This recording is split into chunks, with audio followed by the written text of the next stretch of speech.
A couple of years ago it became known that the main Hollywood supplier of series Ryan Murphy is working on the project American Love Story, the first season of which will be devoted to the difficult relationship between John F. Kennedy Jr. and Carolyn Bessette. While everyone is wondering who will play the roles of the main characters, we offered to remember the story of one of the most beautiful and discussed couples of the 90s, which tragically ended more than 20 years ago. This year Kennedy Jr. would have turned 64. Carolyn would have been 58, and their marriage would have been 28. When he saw her one day, he knew she would be the one he feared he would never meet. The first son of America, the main handsome man of the United States, and potential president of the country, John F. Kennedy Jr. needed a worthy party. It was almost on the front pages of all newspapers.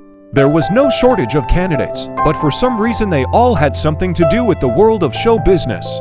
Historians not without a smile note that John got it from his father. The charismatic and charming Kennedy Jr. dated Sarah Jessica Parker, Madonna, Daryl Hannah, successes of the son of the 35th President of the United States. On the personal front, the press liked to describe especially generously shifting epithets from women's novels: tireless, tender, delightful lover. This definition was given to him by actress Daryl Hannah, with whom he had a short but stormy romance. However, even if John did not meet Carolyn on the way, the mother of our hero Jacqueline Kennedy would not allow his official affair with Daryl, or Madonna, or Sarah. She would not have tolerated another mésalliance between Kennedy and Hollywood. The fateful meeting took place at the Calvin Klein boutique in New York, where Carolyn Bessette was a senior VIP account manager. A couple of years earlier, she had walked the runway and tried her hand as a fashion columnist. Carolyn had a dazzling appearance, although not everyone would call her a beauty. Height 180 centimeters, weight 55 kilograms, shiny blonde hair, irresistible wide smile, and blue eyes. John F. Kennedy Jr. could not resist.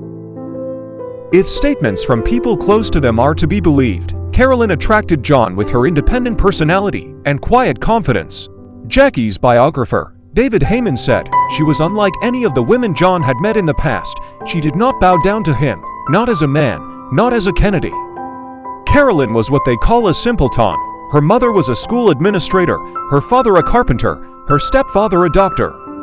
The origin of Bessette did not care about her future husband, but would be very concerned about his mother if she lived to see them. Jacqueline died in May 1994, and soon 33-year-old John met 26-year-old Carolyn. Their romance did not develop easily, as the chosen one was a very difficult character. But John was ready to forgive his favorite woman absolutely everything. 2 years later they married, and Carolyn became a full-fledged mistress in John's 250-meter loft in New York's Tribeca neighborhood. Everything happened in a small wooden church, at the feet of which a single photograph was taken. In the shot, the newly married husband kisses the hand of his wife dressed in the most beautiful wedding dress. "I've never felt so happy." That's what John told me on his wedding day to Carolyn.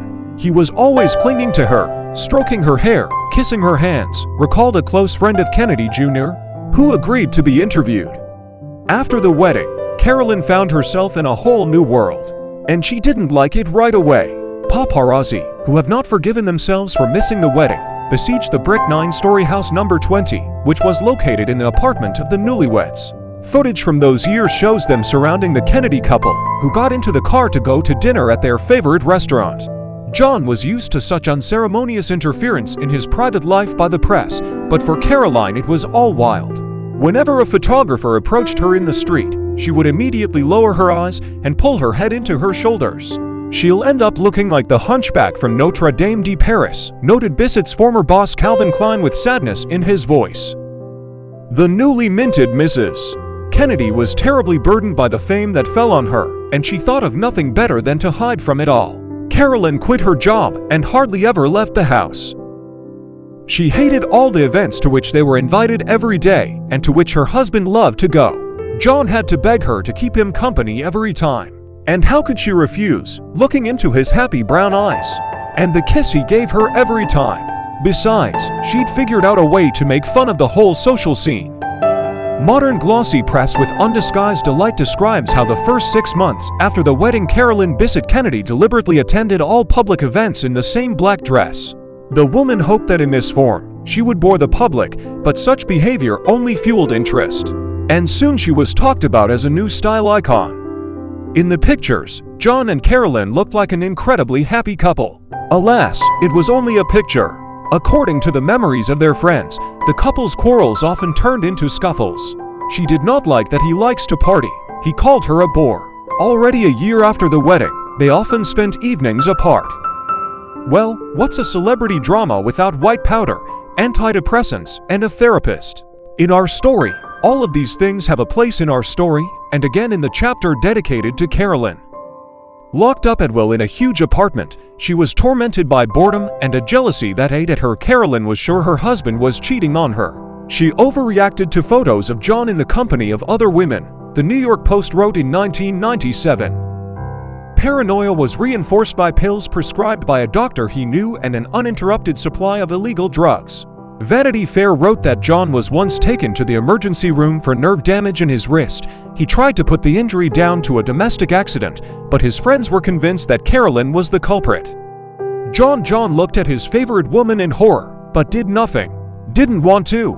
More likely, he was just tired of her constant tantrums, her aimless existence, the fact that their beautiful love story was rapidly coming to an end.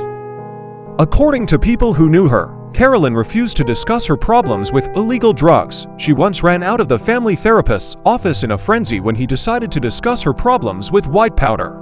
John thought that was the root of their marital problems. As banal as it may sound, but perhaps the situation could have been saved by the birth of heirs. Kennedy Jr. dreamed of it, but Bessette was sharply opposed. According to her, the atmosphere of this famous family was absolutely not suitable for raising children. As you have already guessed, none of the relatives of the spouse, she did not find common ground. I want children, but every time I talk to Carolyn about it, she turns away and refuses to make love to me. Carolyn has absolutely nothing to talk about. We've become complete strangers. Either something has to change or we have to get a divorce, John F.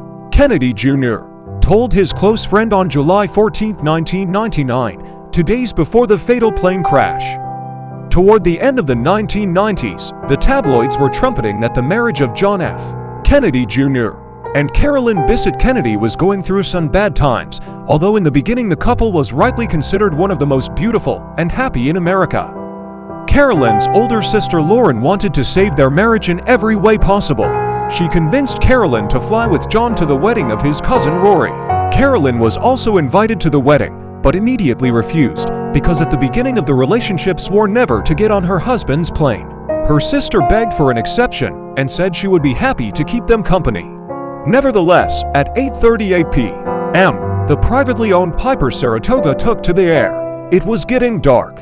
That evening there was cloud cover along the route of the plane, which, as many pilots noted, caused difficulties. Kennedy Jr. faced them.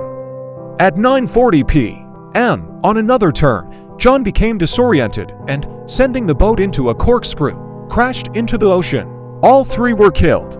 Their bodies will be found only 5 days later. After another 24 hours, they would be cremated and their ashes scattered near the island of Martha's Vineyard, where they had flown that fateful evening. If the flight had failed, John and Carolyn's marriage would have been over. But, as one of their closest friends noted, only this catastrophe allowed them to keep their vow made in church to stay together until death do them part.